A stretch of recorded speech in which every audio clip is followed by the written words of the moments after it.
comme tout le monde et vraiment tout Congolais, sérieux. C'est d'abord la joie pour que finalement ce processus a abouti après ces élections à la nomination du Premier ministre.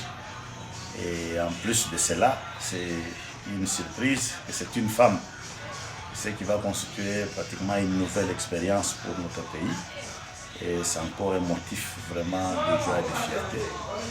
Mais dans l'ensemble, nous savons tous qu'il y a toujours une différence entre l'agir de l'homme et de la femme.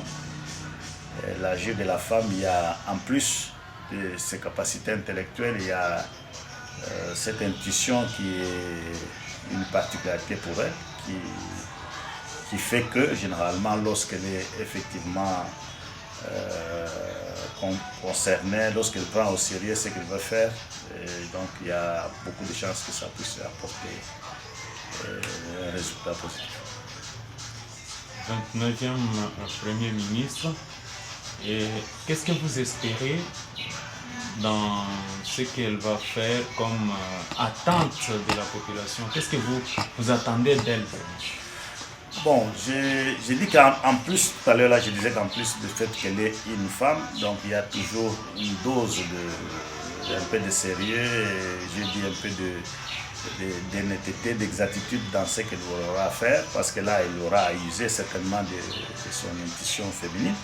Mais il y a en plus, c'est pas une femme qui vient de n'importe où, elle vient du gouvernement et pas de n'importe quel ministère, c'est le ministère des Plans. Et elle a eu à piloter, si pas à initier ou à participer à l'élaboration d'un vaste programme du chef de l'État qui est le programme de 145 territoires. Donc ce programme c'est quelque chose d'extraordinaire. Donc vous ne le trouverez pas dans beaucoup de pays du tiers-monde. Alors ce programme que vous n'avez qu'à voir cette phase, ce n'est pas la première phase avec les quelques constructions, au moins vous sentez que le fin fond de la République, où tout Congolais est en mesure de goûter à quelque chose qui est produit par son pays, contrairement à tout ce que nous avons vécu 60 ans après. Donc, c'est plus sur cet angle-là que je l'attends, parce que elle a certainement participé à l'élaboration de ce programme, le chef de l'État. Elle l'a piloté pendant les 2 années, presque une année quelque chose, de sa mise en application. Et maintenant là, elle a tous les moyens, donc tous les atouts pour que ce programme vraiment réussisse. Je crois que ça peut faire partie de ce qui a motivé le choix du chef de l'État. Ça, vraiment, je ne serais pas vraiment content.